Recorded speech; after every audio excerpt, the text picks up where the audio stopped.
Nibandhmala dictation number 36 speed 120 word per minute. Dictation start होगी 5 seconds में।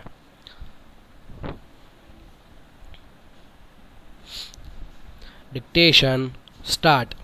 Make in India कार्यक्रम के तहत भारत में 2 रक्षा कॉरिडोर शुरू किए गए। स्टॉप। पहला रक्षा औद्योगिक कॉरिडोर उत्तर प्रदेश के अलीगढ़ में तथा दूसरा तमिलनाडु में है। स्टॉप। इन रक्षा कॉरिडोरों से देश में रक्षा उत्पादन में तीव्रता आएगी तथा इसकी सहायता से भारत को रक्षा निर्माण की वैश्विक आपूर्ति श्रृंखला से जुड़ने में सहायता मिलेगी। Stop para.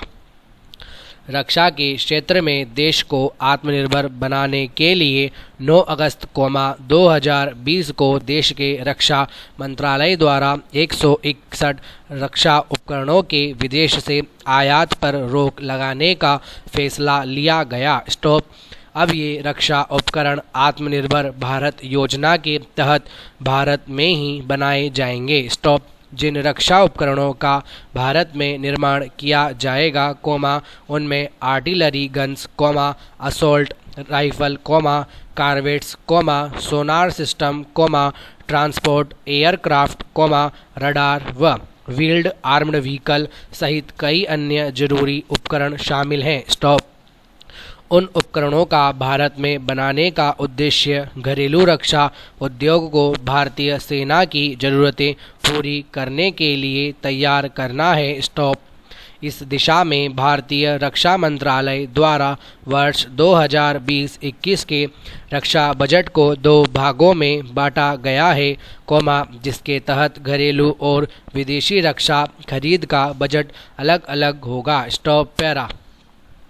उल्लेखनीय है कि विगत 5 वर्षों में देश ने इन उपकरणों के लगभग 3.5 लाख करोड़ रुपए के कॉन्ट्रैक्ट दिए हैं और ऐसा अनुमान है कि अगले 6-7 वर्षों में घरेलू उद्योग को इन रक्षा उपकरणों के लगभग 4 लाख करोड़ रुपए के कॉन्ट्रैक्ट दिए जा सकते हैं। स्टॉप। इस तरह ये सभी प्रयास भारत को रक्षा के क्षेत्र में आत्मनिर्भर बनाएंगे। Stop para. भारत की सामरिक स्थिति बढ़ाने में वर्ष 2019 का मिशन शक्ति महत्वपूर्ण स्थान रखता है। स्टॉप। मार्च 2019 में मिशन शक्ति के माध्यम से भारत अंतरिक्ष में पृथ्वी की निचली कक्षा में स्थित अपने ही उपग्रह को नष्ट कर विश्व के शक्तिशाली राष्ट्रों की श्रेणी में शामिल हो गया। स्टॉप। इस परीक्षण के साथ भारत उपग्रह रोधी मिसाइल क्षमताओं वाला चौथा राष्ट्र बन गया है। स्टॉप। ऐसी तकनीक दुश्मन के किसी भी सैटेलाइट को जाम या नष्ट कर सकती है। स्टॉप। ऐसा करने पर दुश्मन को अपने सैनिकों के मूवमेंट या परमाणु मिसाइल को पोजीशनिंग करने में परेशानी आ सकती है। Stop para. वर्ष 2019 में ही भारत की सामरिक स्थिति बढ़ाने हेतु भारत सरकार ने चीफ ऑफ डिफेंस स्टाफ की नई व्यवस्था शुरू करने की घोषणा की, जिसका सृजन जनवरी 2020 में किया गया। स्टॉप। देश के पहले CDS विपिन रावत हैं, जो 1 जनवरी 2020 से कार्यरत है। Stop. Chief of defence staff का तात्पर्य है सरकार के लिए एक सूत्री सैन्य सलाहकार का होना, जो तीनों सेनाओं के मध्य समन्वय स्थापित करेगा। स्टॉप। CDS का पद सृजित करने से भारतीय सेना की शक्ति में और वृद्धि होगी, क्योंकि इसमें पारदर्शिता, सेना से संबंधित योजना, खरीदारी, प्रशिक्षण में समन्वय बढ़ेगा, तो दूसरी ओर निर्णय लेने की क्षमता बढ़ जाएगी। Stop para. भारत की बढ़ती हुई सामरिक स्थिति में जहां तक परमाणु शक्ति की बात है, तो भारत ने वर्ष 1974 में ही परमाणु परीक्षण कर लिया था। स्टॉप। वर्ष 1992 में एक बार फिर से परमाणु परीक्षण कर भारत ने विश्व को अपनी शक्ति का एहसास कराया। स्टॉप। साथ ही भारत अमेरिका का 123वां समझौता व अन्य देशों से परमाणु समझौता, भारत का TCR आदि का सदस्य बनना, भारत की बढ़ती हुई सामरिक शक्ति को अभिव्यक्त करता है। Stop para. भारतीय सेना विभिन्न देशों के साथ भिन्न भिन्न सैन्य अभ्यास में हिस्सा लेकर अपनी क्षमता का प्रदर्शन एवं शक्ति का संवर्धन करती है। स्टॉप। इस संदर्भ में इंद्र भारत रूस, सेल्वेकस, वज्र प्रहार Bharat America, Mitra Shakti Bharat Sri Lanka, Varun Bharat France, JIMEX Bharat Japan, hand in hand Bharat चीन व गरुड़ शक्ति भारत इंडोनेशिया के बीच होने वाले प्रमुख संयुक्त सैन्य अभ्यास हैं, जो बदलते परिदृश्य में भारत की सामरिक शक्ति को मजबूती प्रदान कर रहे हैं। Stop para. इस प्रकार भारत आतंकवाद के बढ़ते खतरे, पाकिस्तान के शत्रुतापूर्ण व्यवहार एवं चीन के खतरे से निपटने के लिए निरंतर अपनी सामरिक शक्ति बढ़ा रहा है। स्टॉप। वर्तमान में भारत विश्व का दूसरा सबसे बड़ा हथियार आयातक देश है तथा विभिन्न मिसाइलों के विकास व शक्तिशाली राष्ट्रों से रक्षा समझौता कर अपनी स्थिति बहुत ही मजबूत बना ली है। स्टॉप। भारत आज दुनिया के 5 शक्तिशाली देशों में गिना जाता है। Stop para. यद्यपि भारत का उद्देश्य किसी भी देश को भयभीत करने या अंतर्राष्ट्रीय स्तर पर हथियारों की होड़ को प्रोत्साहन देना नहीं है। स्टॉप। वस्तुतः भारत की छवि सदैव से एक शांतिप्रिय व मानवतावादी देश की रही है, लेकिन इसका अर्थ यह नहीं है कि यदि भारत की संप्रभुता व अस्तित्व को कोई चुनौती देगा तो भारत शांत रहेगा। स्टॉप। भारत इसका उत्तर अवश्य देगा। फिर बढ़ती हुई सामरिक शक्ति हमारे मनोबल को भी बढ़ा रही है। Stop para. गवर्नेंस या प्रशासन का अस्तित्व प्राचीन काल से ही है। स्टॉप। गवर्नेंस शब्द का सर्वप्रथम प्रयोग यूनानी दार्शनिक प्लेटो ने किया था। स्टॉप। गवर्नेंस का तात्पर्य राज्य, समुदाय या किसी कंपनी को संचालित करने वाले कार्य से है। स्टॉप। विश्व बैंक के अनुसार, गवर्नेंस वह तरीका है, जिसे देश के आर्थिक और सामाजिक संसाधनों के विकास के लिए उपयोग किया जाता है। स्टॉप। गवर्नेंस के स्वरूप में समय के साथ परिवर्तन होता रहता है। स्टॉप। सूचना एवं संचार प्रौद्योगिकी ने गवर्नेंस को प्रभावित किया है तथा गवर्नेंस के एक नए रूप ई गवर्नेंस को स्थापित किया है। स्टॉप। भले ही प्रशासन के प्रकार स्वरूप में परिवर्तन हो जाए, परंतु वही प्रशासन सफल होता है, जो सर्वमान्य हो, अर्थात इसके लिए जन स्वीकृति आवश्यक है। Stop para. ई गवर्नेंस से तात्पर्य है किसी देश के नागरिकों को सरकारी सूचना एवं सेवाएं प्रदान करने के लिए सूचना एवं संचार प्रौद्योगिकी का समन्वित प्रयोग करना। स्टॉप। ई गवर्नेंस में ई का अर्थ इलेक्ट्रॉनिक है। स्टॉप। ई गवर्नेंस के माध्यम से नागरिकों को बेहतर सेवा प्रदान करना, प्रशासन में पारदर्शिता और जवाबदेहिता का पालन करना तय किया जाता है। स्टॉप। साथ ही इसके माध्यम से लोगों को जागरूक करते हुए आर्थिक और प्रशासनिक दक्षता में सुधार किया जाता है। Stop para. ई गवर्नेंस के माध्यम से कार्य एवं सेवाओं की दक्षता एवं गुणवत्ता में सुधार होता है। स्टॉप। इसके द्वारा सरकार को सभी प्रकार के आंकड़े आसानी से उपलब्ध हो जाते हैं। स्टॉप। सरकार इन आंकड़ों का विश्लेषण कर इनका उपयोग विभिन्न योजनाएं एवं नीतियां बनाने में करती है। स्टॉप। ई गवर्नेंस के माध्यम से एक कॉमन डाटा तैयार हो जाता है, जिसका उपयोग विभिन्न उद्देश्यों के लिए किया जा सकता है। स्टॉप। इसमें जनता और सरकार के बीच स्वस्थ एवं पारदर्शी संवाद बढ़ता है। स्टॉप। ई गवर्नेंस से व्यवसाय और नए अवसरों का सृजन हुआ है। स्टॉप। साथ ही यह समय की भी बचत करता है। स्टॉप। ई गवर्नेंस से भ्रष्टाचार को कम किया जा सकता है। स्टॉप। पहले के कामकाज अधिकतर कागजी फाइलों पर आधारित होते थे, जिसमें समय और धन दोनों की बर्बादी होती थी। स्टॉप। ई गवर्नेंस से इन समस्याओं से निजात पाई जा सकती है। स्टॉप। ई गवर्नेंस से सुशासन को बल मिलता है। स्टॉप। इसके द्वारा सरकारी सेवाएं नागरिकोन्मुख हो जाती हैं, जिससे नागरिकों में सरकार के प्रति विश्वसनीयता बढ़ जाती है। स्टॉप। यह पर्यावरण हितैषी भी है। स्टॉप। पैरा। भारत में ई गवर्नेंस की उत्पत्ति 1970 के दशक के दौरान चुनाव, जनगणना, कर प्रशासन आदि से संबंधित डेटा गहन कार्यों के प्रबंधन के लिए सूचना एवं संचार प्रौद्योगिकी के अनुप्रयोगों पर ध्यान देने के साथ हुई। स्टॉप।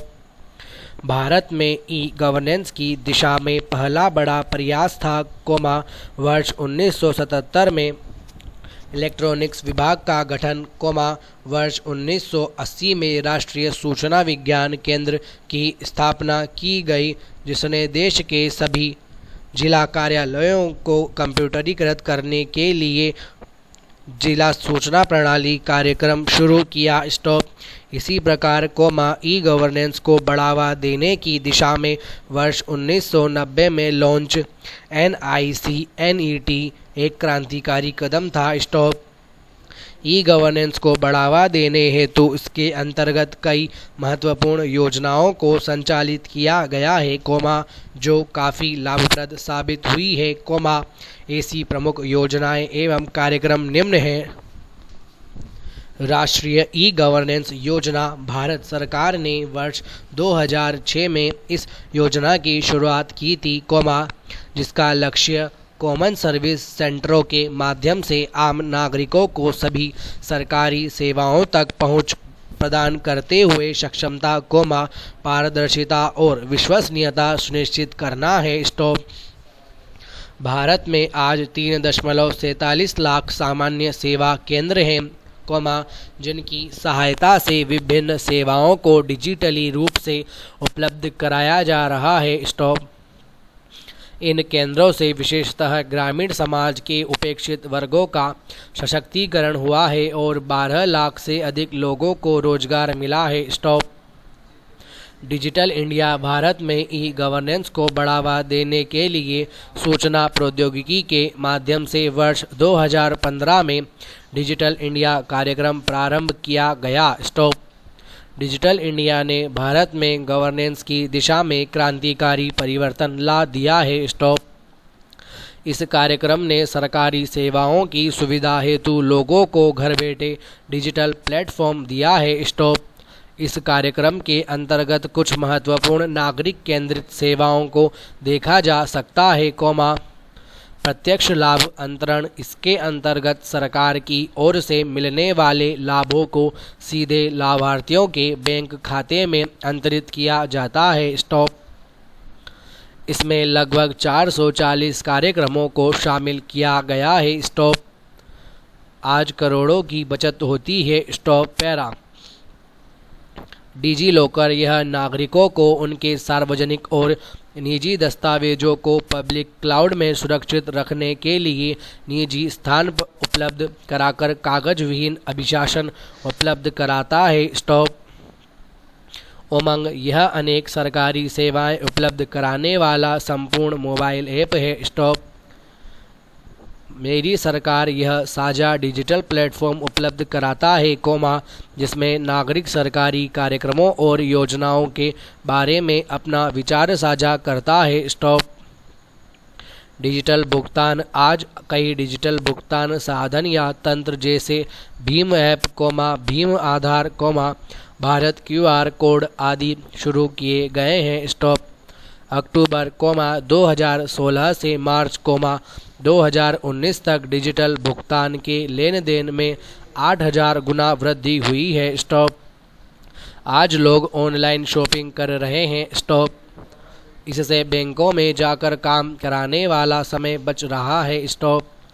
जीवन प्रमाण। इससे पेंशन भोगियों को अपना जीवन प्रमाण पत्र किसी भी समय और किसी भी स्थान पर डिजिटल तरीके से भेजने या प्रस्तुत करने में मदद मिलती है। स्टॉप। GeM। यह आम प्रयोग की वस्तुओं और सेवाओं की सरकारी खरीद का ई-कॉमर्स प्लेटफॉर्म है। स्टॉप। राष्ट्रीय छात्रवृत्ति पोर्टल। इस एकल ऑनलाइन पोर्टल के द्वारा अनेक छात्रवृत्ति योजनाओं की सुविधा उपलब्ध कराई जाती है। स्टॉप ई कोर्टर्स मिशन कोड परियोजना। इसके अंतर्गत उच्चतम न्यायालय उच्च न्यायालय जिसे न्यायालय में case status cause list court order caveat search आदि कई सेवाएं शामिल हैं। स्टॉप इसके अंतर्गत नेशनल जुडिशियल डाटा ग्रिड भी प्रारंभ किया गया है, जिसमें कई अदालतों से एकत्र किए गए आंकड़ों का विश्लेषण किया जाता है और डैशबोर्ड के माध्यम से अखिल भारतीय आंकड़ों को प्रदर्शित किया जाता है। स्टॉप डाटा केंद्र। यह केंद्रीय सेवाओं की उपलब्धता के साथ ई गवर्नेंस एप्लीकेशंस वेब पोर्टलों और वेबसाइट के लिए मजबूत सुरक्षित और लचीला प्लेटफॉर्म उपलब्ध कराता है। स्टॉप इसके द्वारा वर्तमान में 10,000 विभिन्न ई गवर्नेंस परियोजनाओं के लिए सहयोग उपलब्ध कराया जा रहा है। स्टॉप ईमेल सेवाएं। डिजिटल इंडिया कार्यक्रम के लक्ष्यों के अंतर्गत सरकार सभी आधिकारिक संवाद के लिए सुरक्षित ईमेल सेवा उपलब्ध कराती है। स्टॉप राष्ट्रीय ई गवर्नेंस पुरस्कार। सरकारी विभागों द्वारा ई गवर्नेंस की सर्वोत्तम पहल के लिए केंद्र सरकार के कार्मिक लोक शिकायत एवं पेंशन मंत्रालय द्वारा प्रत्येक वर्ष यह पुरस्कार दिया जाता है। Stop para. भारत में सुशासन स्थापित करने हेतु भ्रष्टाचार को रोकने तथा सरकारी सेवाओं को आम नागरिकों तथा पहुंचाने हेतु ई गवर्नेंस एक महत्वपूर्ण प्रयास रहा है, जो कि निरंतर जारी है। स्टॉप लेकिन इसके साथ ही इसके मार्ग में कई प्रमुख चुनौतियां हैं, जिसे निम्न बिंदुओं के अंतर्गत देखा जा सकता है। सूचना क्रांति का प्रभाव शहरों पर ज़्यादा पड़ा, जबकि भारत के ग्रामीण निर्धन परिवारों पर इसका व्यापक प्रभाव नहीं देखा गया है। स्टॉप वस्तुतः भारत में सूचना प्रौद्योगिकी आधारित सुविधा प्राप्त वर्ग एवं सुविधा विहीन वर्ग के बीच एक प्रकार का विभाजन देखा जा सकता है। स्टॉप आज भी भारत में बिजली, इंटरनेट आदि बुनियादी सुविधाओं का अभाव है। Stop para.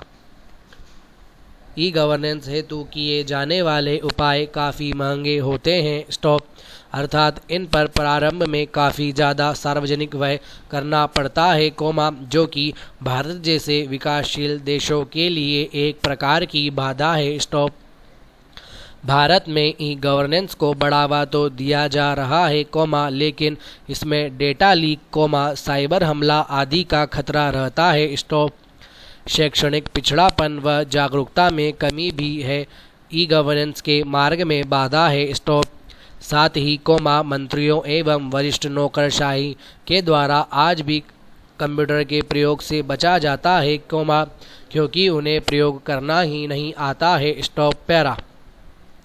भारत में ई गवर्नेंस को सफल बनाने हेतु सर्वप्रथम इससे संबंधित तकनीकी अवसंरचना का विकास करना चाहिए तथा ई साक्षरता को बढ़ावा देना चाहिए। स्टॉप आज ऐसे समावेशी विकास पर बल देने की आवश्यकता है, जो इलेक्ट्रॉनिक सेवाओं, उत्पादों, उपकरणों और रोजगार के अवसरों को सृजित कर सके। स्टॉप ग्रामीण क्षेत्र में ई गवर्नेंस को बढ़ावा देने हेतु पहले वहां की वास्तविक स्थिति का अवलोकन करना चाहिए, फिर स्थिति में आवश्यकतानुसार सुधार करना चाहिए। स्टॉप ई गवर्नेंस को बढ़ाने हेतु क्लाउड कंप्यूटिंग का अधिक उपयोग किया जा सकता है, क्योंकि क्लाउड कंप्यूटिंग न केवल लागत में कमी लाने का एक उपकरण है, बल्कि नई सेवा को प्रदान करने में भी सक्षम है। स्टॉप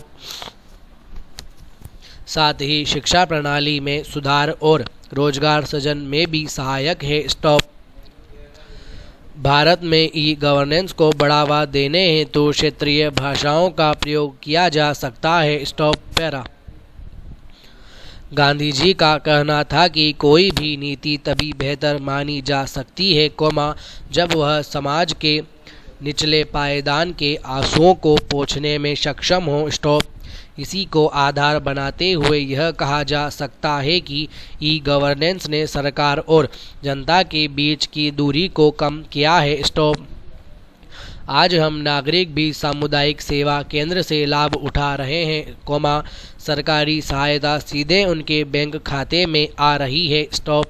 इसके अतिरिक्त यह विभिन्न सरकारी सेवाओं के लिए डिजिटल प्लेटफॉर्म उपलब्ध करा रहा है। स्टॉप। यद्यपि इसके साथ कुछ चुनौतियां भी हैं, जिनमें सुधार हो रहा है। स्टॉप। अतः कहा जा सकता है कि भारत को विकसित राष्ट्र बनाने में ई गवर्नेंस की सर्वाधिक महत्वपूर्ण भूमिका हो सकती है। Stop para. प्राचीन भारतीय इतिहास में मौर्य वंशीय सम्राट अशोक पहला शासक था, जिसने अखिल भारतीय साम्राज्य की स्थापना का प्रयास किया। स्टॉप। अशोक द्वारा अपनाई गई नीति से भारतीयता का अन्य देशों में भी प्रचार हुआ, घृणा के स्थान पर सहृदयता विकसित हुई, सहिष्णुता और उदारता को बल मिला, बर्बरता के कृत्यों से भरे हुए विश्व इतिहास को एक नई दिशा का बोध हुआ तथा इन्होंने न केवल मानव की वरन जीव मात्र की भी चिंता की। Stop para. इस लोकप्रिय शासक का शासनकाल 273 से 232 ईसा पूर्व माना जाता है। स्टॉप। मौर्य वंश के संस्थापक चंद्रगुप्त के पौत्र तथा बिंदुसार के पुत्र अशोक अपने शासन के आरंभिक दिनों में एक कट्टर शासक थे तथा वे विशुद्ध न्याय व्यवस्था पर विश्वास करते थे। स्टॉप। शिकार और दावत का उन्हें बड़ा शौक था। स्टॉप। युद्ध कला में प्रवीण होने के कारण युद्ध करना उन्हें अच्छा लगता था। स्टॉप। अशोक को अपने साम्राज्य को सुरक्षित रखने तथा साम्राज्य विस्तार के लिए युद्ध करने के अतिरिक्त और कुछ भी नहीं सूझता था। स्टॉप। इसी दिशा में अग्रसर होते हुए उन्होंने 261 ईसा पूर्व में कलिंग राज्य पर आक्रमण किया तथा उसे अपने अधिकार में ले लिया। स्टॉप। इस विभत्स युद्ध में हुए लोगों की क्षति ने उनके हृदय को द्रवित कर दिया तथा उनका हृदय परिवर्तित हो गया। Stop para. उन्होंने बौद्ध धर्म को अपना लिया तथा भविष्य में हथियार न उठाने का संकल्प लिया। स्टॉप। स्वयं बौद्ध धर्म का पालन किया तथा इस धर्म के प्रसार के लिए श्रीलंका, अफगानिस्तान, पश्चिम एशिया, मिस्र, यूनान, तिब्बत सहित कई देशों में अपने दूत भेजे। स्टॉप। उन्होंने एक नए धर्म और विचार धम्म को प्रतिपादित कर अपने समस्त राज्य क्षेत्र में लागू करवाया। स्टॉप। सिंगली अनुष्ठितियों, दीपवंश और महावंश के अनुसार, अशोक को अपने शासन के 14वें वर्ष में निग्रोध नामक भिक्षु ने बौद्ध धर्म का उपदेश देकर अत्यधिक प्रभावित किया, तत्पश्चात वे मोगली पुत्र तिस्स के प्रभाव में आकर पूर्ण रूप से बौद्ध हो गए। स्टॉप। उपगुप्त नामक भिक्षु ने अशोक को बौद्ध धर्म में दीक्षित किया। Stop para. सम्राट अशोक का धम्म केवल धर्म या धार्मिक व्यवस्था नहीं है, अपितु एक नैतिक व्यवस्था तथा एक सामान्य आचार संहिता है, जो कि सभी धर्मों का एक समान मिलन स्थल है। स्टॉप। अशोक एक कट्टर बौद्ध होते हुए भी धार्मिक मामलों में सहिष्णु थे तथा सभी धर्मों की मूल एकता में विश्वास करते थे। स्टॉप। उनके शासन के दौरान धम्म के प्रचार के लिए साम्राज्य के विभिन्न क्षेत्रों में शिलालेखों तथा स्तंभ लेखों की स्थापना की गई। स्टॉप। धम्म महामात्रों की नियुक्ति की गई। स्टॉप। महामात्र प्रत्येक 5 वर्षों के अंतराल पर धम्म यात्रा करते थे। स्टॉप।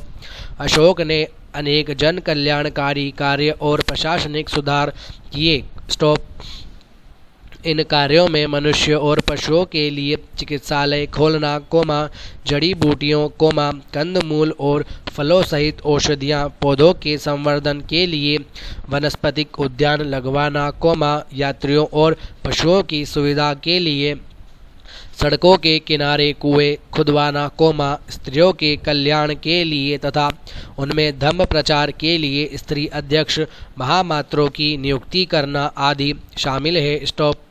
इसके अतिरिक्त सन्यासियों वृद्धों तथा शारीरिक रूप से अक्षम व्यक्तियों को दान देना और पशु पक्षियों की हत्या बंद कराना जैसे कार्यों को कार्यान्वित किया गया था। Stop para.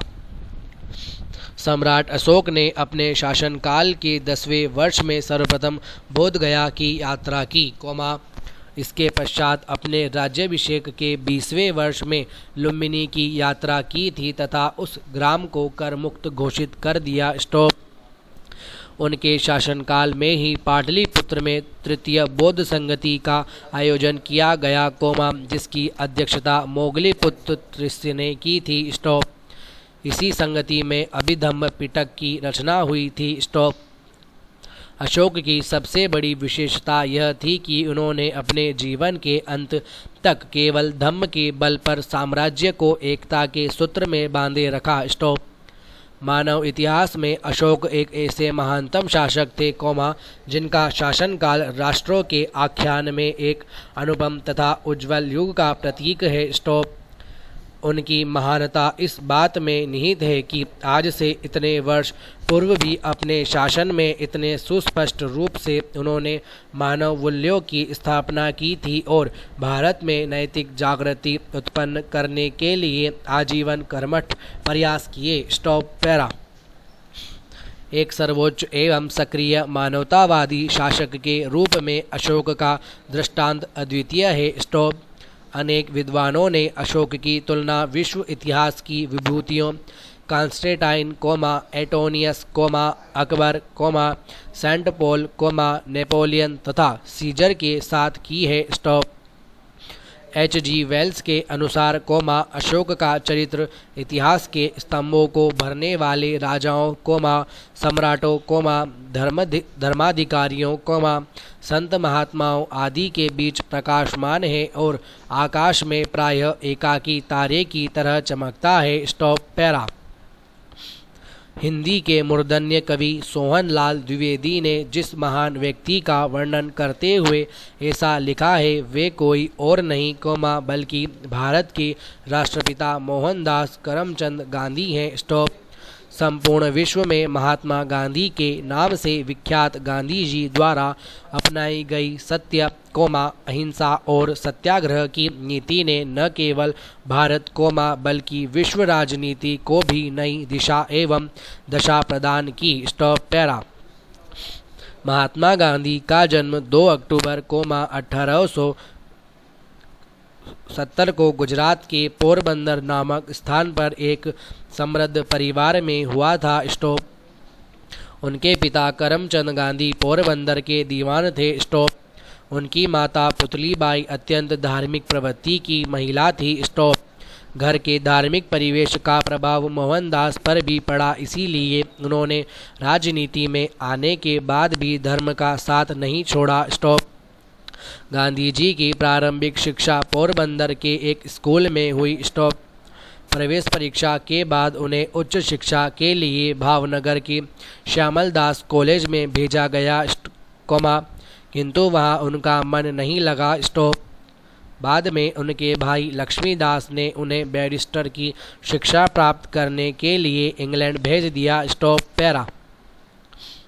इंग्लैंड जाने से पहले ही मात्र 13 वर्ष की आयु में उनका विवाह कस्तूरबा गांधी से हो गया था। स्टॉप। 1891 ईस्वी में गांधी जी इंग्लैंड से बैरिस्टर पास कर स्वदेश आए और बम्बई में वकालत प्रारंभ कर दी। स्टॉप। गांधी जी के सामाजिक क्रांतिकारी जीवन का शुभारंभ 1893 ईस्वी में तब हुआ, जब उन्हें एक मुकदमे के सिलसिले में दक्षिण अफ्रीका जाना पड़ा। स्टॉप।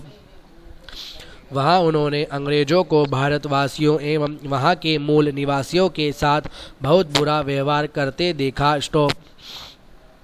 वहां अंग्रेजों ने कई बार गांधी जी को भी अपमानित किया। स्टॉप।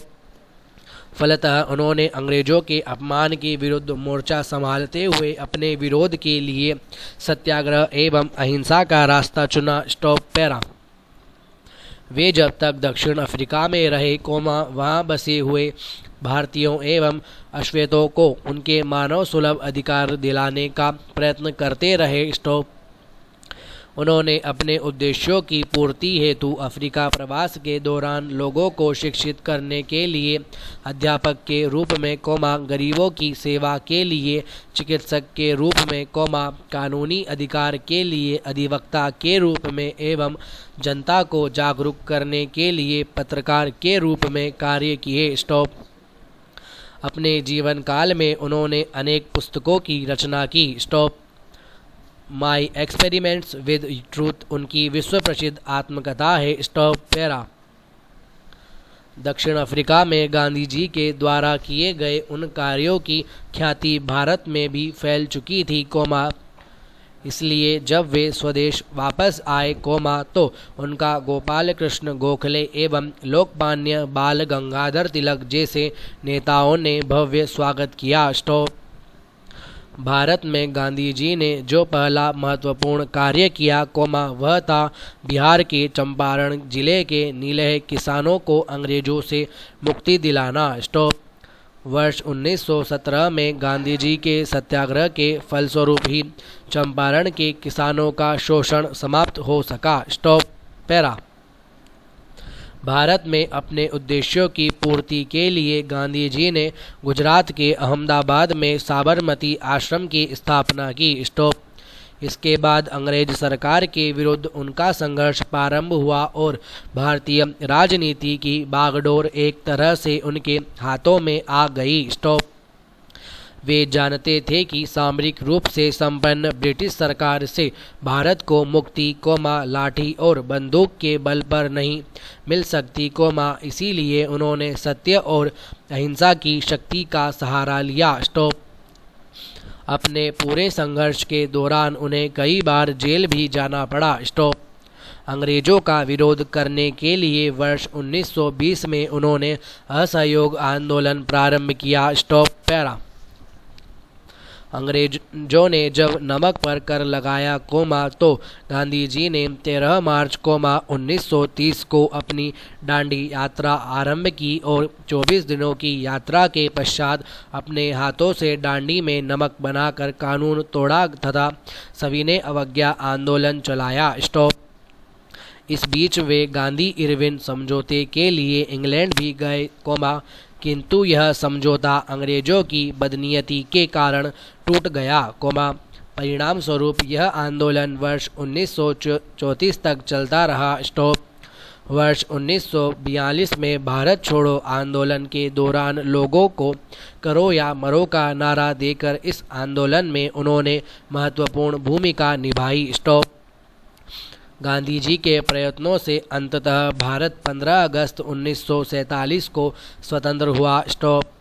वर्ष 1920 को लेकर 1947 तक भारतीय राष्ट्रीय आंदोलन में गांधी जी की भूमिका के कारण इस युग को गांधी युग की संज्ञा दी गई है। पैरा। एक राजनेता के अतिरिक्त गांधी जी ने एक समाज सुधारक के रूप में जातिवाद, छुआछूत, नशाखोरी, बहुविवाह, पर्दा प्रथा तथा सांप्रदायिक भेदभाव को समाप्त करने के लिए अनेक कार्य किए। गांधी जी जीवन भर हिंदू मुस्लिम एकता के पक्षधर रहे, किंतु आज़ादी मिलने के बाद वे इस एकता को बनाए नहीं रख सके, इसीलिए धर्म के नाम पर जब भारत के विभाजन की बात शुरू हुई, तो वे बहुत दुखी हुए।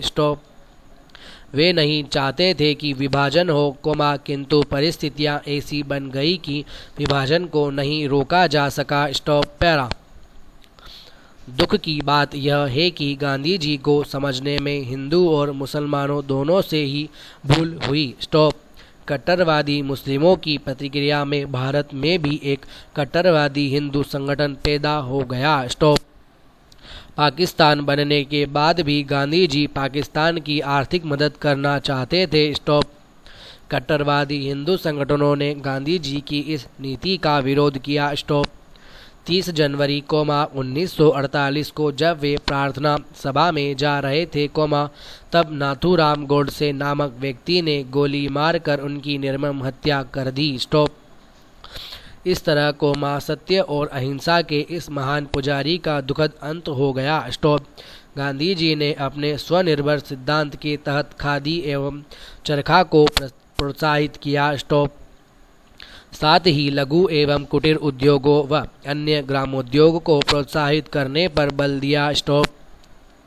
गांधी जी भले ही आज हमारे बीच न हो किंतु उनके विचार प्रासंगिक हैं तथा पूरी दुनिया को रास्ता दिखाते हैं। स्टॉप। गांधी जी के दर्शन के 4 आधारभूत सिद्धांत हैं: सत्य, अहिंसा, प्रेम और सद्भाव। स्टॉप। उनका विश्वास था कि सत्य ही परमेश्वर है। स्टॉप। उन्होंने सत्य की आराधना को भक्ति माना। स्टॉप। मुंडकोपनिषद से लिए गए राष्ट्रीय वाक्य सत्यमेव जयते के प्रेरणा स्रोत गांधी जी हैं। स्टॉप। गांधी जी की अहिंसा का अर्थ है मन, वाणी तथा कर्म से किसी को आहत न करना। स्टॉप। उनका विचार था कि अहिंसा के बिना सत्य की खोज असंभव है। स्टॉप। अहिंसा साधन है और सत्य साध्य है। स्टॉप। शांति प्रेमी टॉलस्टॉय तथा हेनरी डेविड थारो उनके आदर्श थे। स्टॉप। गांधी जी ने अपने सिद्धांतों से समझौता नहीं किया। स्टॉप। काका कालेलकर के शब्दों में गांधी जी सर्वधर्म समभाव के प्रणेता थे। स्टॉप। वसुधैव कुटुंबकम का सिद्धांत उनके जीवन का मूल मंत्र था। स्टॉप। उनके हृदय में प्रेम और सभी धर्मों के प्रति आदर भाव था, इसीलिए वे बापू और राष्ट्रपिता कहलाए। स्टॉप। पैरा। अल्बर्ट आइंस्टीन के अनुसार संभव है आने वाली पीढ़ियां शायद ही विश्वास करे कि महात्मा गांधी की तरह कोई व्यक्ति इस धरती पर हुआ था। स्टॉप। गांधी जी के योगदान को सम्मानित करने के लिए प्रत्येक वर्ष 2 अक्टूबर को पूरे विश्व में अंतर्राष्ट्रीय अहिंसा दिवस के रूप में तथा भारत में गांधी जयंती के रूप में मनाया जाता है तथा इस दिन को राष्ट्रीय त्योहार की मान्यता प्राप्त है। स्टॉप। पैरा। भारतीय इतिहास में सुभाष चंद्र बोस एक महान व्यक्ति एवं बहादुर स्वतंत्रता सेनानी के रूप में विख्यात हैं। स्टॉप। भारतीय स्वतंत्रता संग्राम में उनका योगदान अविस्मरणीय है। स्टॉप। उनके द्वारा दिया गया नारा तुम मुझे खून दो मैं तुम्हें आज़ादी दूंगा उनकी क्रांतिकारी सोच को दर्शाता है। स्टॉप। सुभाष चंद्र बोस के अतिरिक्त भारतीय इतिहास में ऐसा कोई व्यक्तित्व नहीं हुआ, जो एक साथ महान सेनापति, वीर सैनिक, राजनीति का अद्भुत खिलाड़ी और अंतर्राष्ट्रीय प्रसिद्धि प्राप्त पुरुषों, नेताओं के समकक्ष साधिकार बैठकर कूटनीति तथा चर्चा करने वाला हो। स्टॉप। पैरा। महात्मा गांधी के नमक सत्याग्रह को नेपोलियन की पेरिस यात्रा की संज्ञा देने वाले सुभाष चंद्र बोस एक ऐसे व्यक्तित्व थे, जिनके पांव लक्ष्य से कभी पीछे नहीं हटे तथा उन्होंने जो स्वप्न देखा उसे पूरा किया। स्टॉप। पैरा। महान व्यक्तित्व सुभाष चंद्र बोस का जन्म 23 जनवरी 1968 को उड़ीसा प्रांत के कटक शहर में हुआ था। स्टॉप। उनके पिता जानकी नाथ बोस एक प्रसिद्ध सरकारी वकील थे, जिनके पूर्वज पश्चिम बंगाल के 24 परगना जिले के केदालिया गांव के निवासी थे। स्टॉप। सुभाष चंद्र बोस की प्रारंभिक शिक्षा कटक में ही हुई थी। स्टॉप। आगे की शिक्षा के लिए उन्होंने कलकत्ता के प्रेसिडेंसी कॉलेज में प्रवेश लिया। स्टॉप। उनके पिता चाहते थे कि बोस प्रशासनिक अधिकारी बने, अपने पिता के इस स्वप्न को साकार करने के लिए उन्होंने कलकत्ता विश्वविद्यालय से बीए करने के बाद वे इंग्लैंड चले गए और वर्ष 1920 में भारतीय सिविल सर्विस की परीक्षा में 4था स्थान प्राप्त किया। स्टॉप। उस समय ICS की परीक्षा पास करना आसान नहीं था। स्टॉप। इस महत्वपूर्ण उपलब्धि को प्राप्त करने के बाद भी उन्हें अंग्रेजों के अधीन कार्य करना स्वीकार नहीं था। स्टॉप। अतः उन्होंने यह नौकरी करने से इनकार कर दिया और देश के स्वतंत्रता संग्राम में कूद गए। स्टॉप। पैरा। अंग्रेजों के विरुद्ध अपने संघर्ष की शुरुआत करते हुए सुभाष चंद्र बोस, देशबंधु चित्तरंजन दास के सहयोगी बन गए। स्टॉप। प्रिंस ऑफ वेल्स के स्वागत के बहिष्कार में उन्हें प्रथम बार गिरफ्तार कर 6 माह की सजा दी गई। स्टॉप। वर्ष 1924 में जब देशबंधु कलकत्ता के मेयर बने, तब सुभाष चंद्र को उन्होंने चीफ एग्जीक्यूटिव प्रोफेसर बनाया। उनके स्वतंत्रता उन्मुखी कार्यक्रमों एवं क्रियाकलापों से भयभीत होकर सरकार ने उन्हें उसी वर्ष फिर गिरफ्तार कर जेल भेज दिया, पर वह उन्हें अधिक समय तक कैद नहीं रख सकी और 15 मई 1927 को उन्हें रिहा कर दिया गया। इस समय तक वे देश के प्रखर नेता बन चुके थे और उनकी प्रसिद्धि देश की सीमा को लांघकर जर्मनी, जापान, अमेरिका, सोवियत रूस जैसे देशों तक पहुंच चुकी थी। 26 जनवरी 1930 को कलकत्ता के मेयर पद पर रहते हुए नेताजी ने आज़ादी के दिन की घोषणा के साथ विशाल जुलूस निकाला, जिसके कारण उन्हें फिर गिरफ्तार कर असहनीय यातनाएं दी गईं। जेल में उनका स्वास्थ्य जब अत्यधिक बिगड़ गया, तो सरकार ने उन्हें इस शर्त पर रिहा किया कि वे रिहा होने के बाद सीधे यूरोप चले जाएंगे। अतः वे रिहा होने के तुरंत बाद अपने संबंधियों से मिले बिना ही वायुयान द्वारा स्विट्जरलैंड चले गए। यह वास्तव में सरकार की सोची समझी चाल थी। उन्हें रिहा नहीं किया गया था, बल्कि निर्वासन दिया गया था, और यह बात तब स्पष्टतः सिद्ध हो गई जब अपने पिता की मृत्यु पर स्वदेश लौटते ही गिरफ्तार कर उन्हें उनके घर में ही नज़रबंद कर दिया गया। लगभग 1 माह तक वे इसी तरह नज़रबंद रहे, इस दौरान उन्हें किसी राजनीतिक चर्चा में भाग नहीं लेने दिया गया। अतः वे पुनः यूरोप लौट गए। विदेश में रहते हुए देश की सेवा करना बहुत कठिन था और ब्रिटिश सरकार ने उनसे स्पष्ट कह दिया था कि भारत में वे केवल जेलों में ही रह सकते हैं, फिर भी वे स्वदेश लौटे, इसका परिणाम यह हुआ कि उन्हें पुनः गिरफ्तार कर लिया गया। उनकी गिरफ्तारी से देश भर में क्रांति की लहर फैल गई, पर सरकार टस से मस नहीं हुई। इसी बीच उनके बिगड़ते हुए स्वास्थ्य को देखते हुए उन्हें पहले ही तरह पुनः रिहा कर दिया गया। सुभाष चंद्र बोस अपने राजनीतिक जीवन में भारतीय राष्ट्रीय कांग्रेस से जुड़े थे। वर्ष 1938 में कांग्रेस के हरिपुरा अधिवेशन में वे गांधी जी द्वारा नामजद उम्मीदवार पट्टभामी सीतारमैया के विरुद्ध अध्यक्ष पद का चुनाव जीतने में सफल रहे। पट्टाभी सीतारमैया की पराजय को गांधी जी ने अपनी पराजय बताया। सुभाष चंद्र बोस गांधी जी का बहुत सम्मान करते थे। अतः दक्षिणपंथी कांग्रेसियों के असहयोग को देखते हुए उन्होंने कांग्रेस से त्यागपत्र दे दिया और फॉरवर्ड ब्लॉक नामक नई पार्टी की स्थापना की। बंगाल में उठ रही क्रांति को देखते हुए उन्होंने वर्ष 1941 में फिर गिरफ्तार कर लिया गया और उनके घर पर उन्हें नज़रबंद करते हुए उन पर कड़ा पहरा लगा दिया गया, फिर भी वे यहाँ से भेष बदलकर भागने में सफल हुए। यहाँ से भागकर वे काबुल होते हुए जर्मनी पहुँचे। उस समय जर्मनी का शासक तानाशाह हिटलर था। उसने उनका यथेष्ट सम्मान किया और दक्षिण पूर्वी एशिया जाने की उनकी योजना को समर्थन व सहयोग भी दिया। जून 1943 में सुभाष चंद्र जापान चले गए, वहाँ से फिर वे सिंगापुर के लिए रवाना हुए, जहाँ उसी वर्ष 4 जुलाई को रास बिहारी बोस ने उन्हें आज़ाद हिंद फौज का सेनापति बना दिया। 21 अक्टूबर 1943 को अंततः सुभाष चंद्र बोस ने सिंगापुर में ही आज़ाद भारत की अस्थायी सरकार की घोषणा कर दी। जापान, इटली, चीन, जर्मनी, फिलीपींस, कोरिया, मांचुको और आयरलैंड देशों की सरकारों ने उनकी सरकार को मान्यता दी। बाद में उन्होंने बर्मा में रंगून को अपनी अस्थायी सरकार की राजधानी बनाया और अंडमान निकोबार द्वीप को जीतकर वहां अनुशासित एवं व्यवस्थापूर्ण ढंग से आज़ाद हिंद सरकार का कार्य चलाने लगे।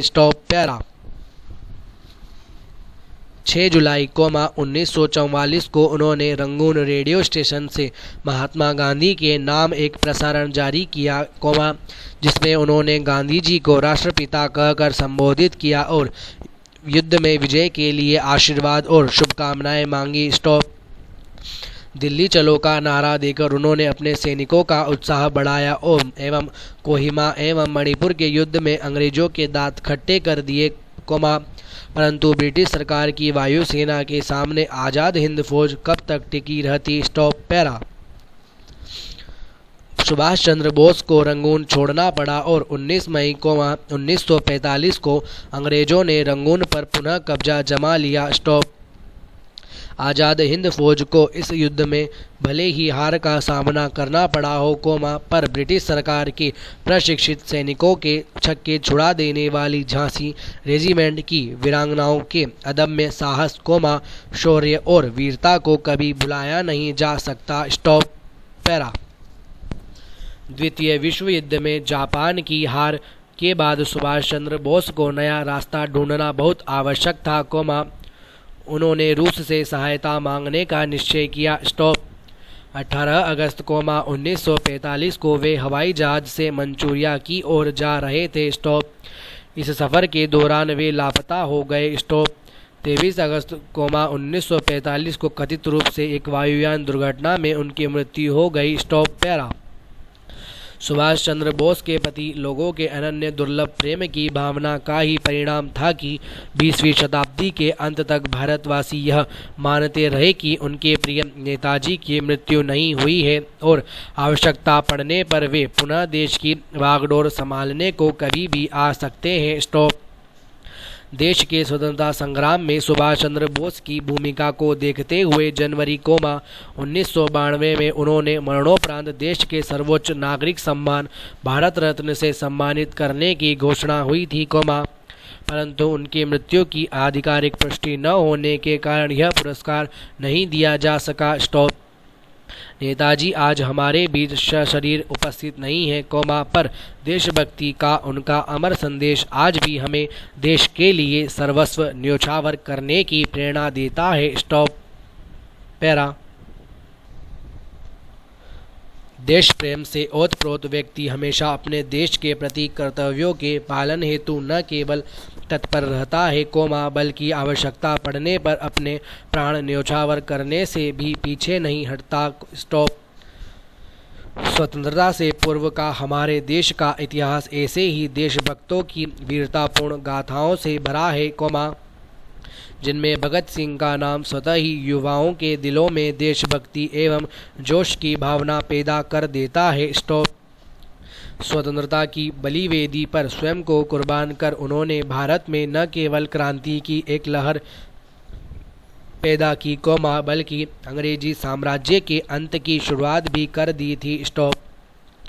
यही कारण है कि भगत सिंह आज तक अधिकतर भारतीय युवाओं के आदर्श बने हुए हैं और अब तो भगत सिंह का नाम क्रांति का पर्याय बन चुका है। स्टॉप। भगत सिंह अपने जीवन काल में ही अत्यधिक प्रसिद्ध एवं युवाओं के आदर्श बन चुके थे। स्टॉप। उनकी प्रसिद्धि से प्रभावित होकर पट्टाभी सीतारमैया ने कहा था, यह कहना अतिशयोक्ति नहीं होगा कि भगत सिंह का नाम भारत में उतना ही लोकप्रिय है, जितना कि गांधी जी का। Stop para. भगत सिंह का जन्म 27 सितंबर 1907 को पंजाब के जिला लायलपुर में बंगा नामक गांव में एक देशभक्त सिख परिवार में हुआ था, जो अब पाकिस्तान में है। स्टॉप। भगत सिंह के पिता सरदार किशन सिंह एवं उनके चाचा अजीत सिंह तथा स्वर्ण सिंह अंग्रेजों के विरुद्ध होने के कारण जेल में बंद थे। स्टॉप। जिस दिन भगत सिंह का जन्म हुआ था, उसी दिन उनके पिता एवं चाचा जेल से रिहा हुए थे, इसीलिए उनकी दादी ने उनके अच्छे भाग्य वाला मानकर उनका नाम भगत सिंह रख दिया था। स्टॉप। देशभक्त परिवार में जन्म लेने के कारण भगत सिंह को बचपन से ही देशभक्ति और स्वतंत्रता का पाठ पढ़ने को मिला। Stop para. भगत सिंह की प्रारंभिक शिक्षा उनके गांव में ही हुई। स्टॉप। प्राथमिक शिक्षा पूरी करने के बाद उन्हें वर्ष 1916-17 में लाहौर के DAV स्कूल में भर्ती कराया गया। स्टॉप। रोलेट एक्ट के विरोध से संपूर्ण भारत में जगह जगह प्रदर्शन किए जाने के दौरान 13 अप्रैल 1919 को अमृतसर के जालियांवाला बाग हत्याकांड में हजारों निर्दोष भारतीय मारे गए। स्टॉप। इस नरसंहार की पूरे देश में भर्त्सना की गई। स्टॉप।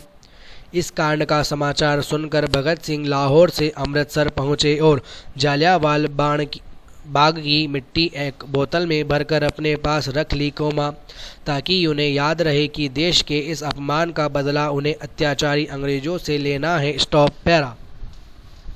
वर्ष 1920 में जब महात्मा गांधी ने असहयोग आंदोलन की घोषणा की, तब भगत सिंह ने अपनी पढ़ाई छोड़ दी और देश के स्वतंत्रता संग्राम में कूद गए। स्टॉप।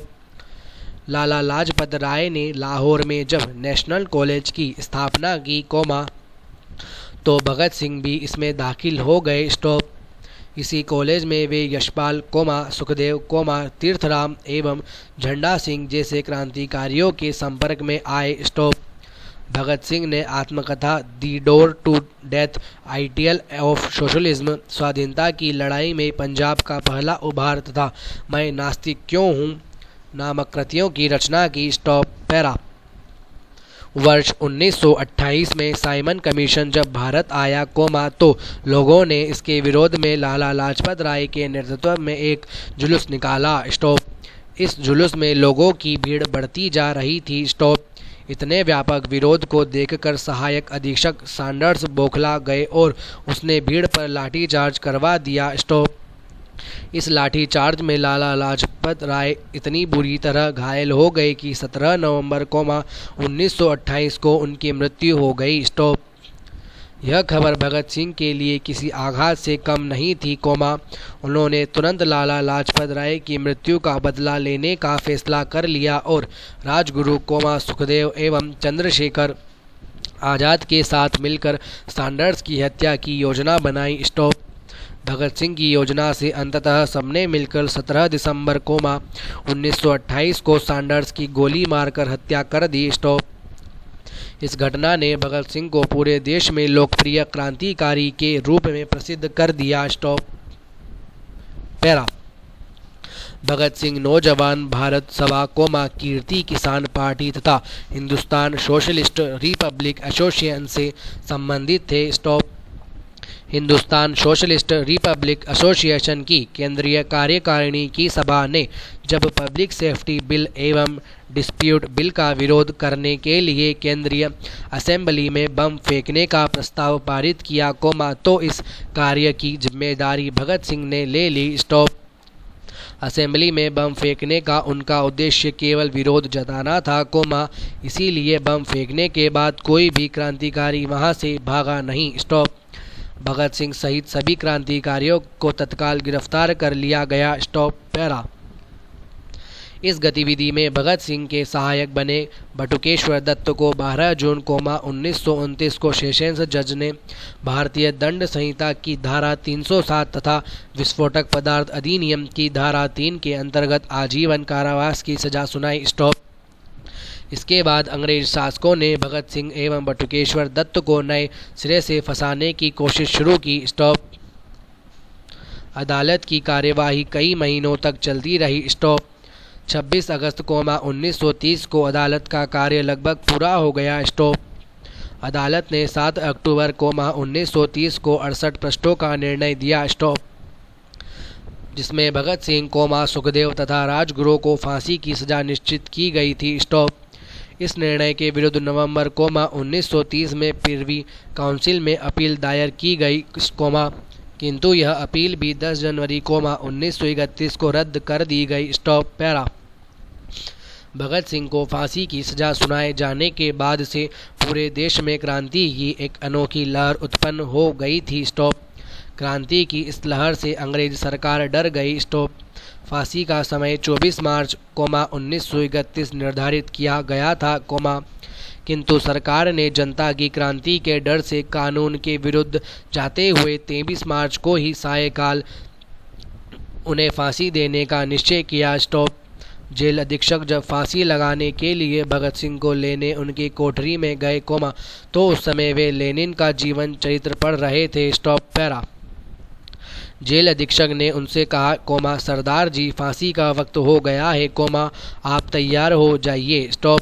इस बात पर भगत सिंह ने कहा, ठहरो, एक क्रांतिकारी दूसरे क्रांतिकारी से मिल रहा है, स्टॉप। जेल अधीक्षक आश्चर्यचकित होकर उन्हें देखता रह गया, वह किताब पूरी करने के बाद वे उसके साथ चल दिए, स्टॉप। उसी समय सुखदेव एवं राजगुरु को भी फांसी स्थल पर लाया गया, स्टॉप। तीनों को एक साथ फांसी दे दी गई, स्टॉप। फांसी देने के बाद रात के अंधेरे में ही अंतिम संस्कार कर दिया गया और उन तीनों को जब वह फांसी दी जा रही थी उस समय तीनों एक सुर में गा रहे थे, स्टॉप।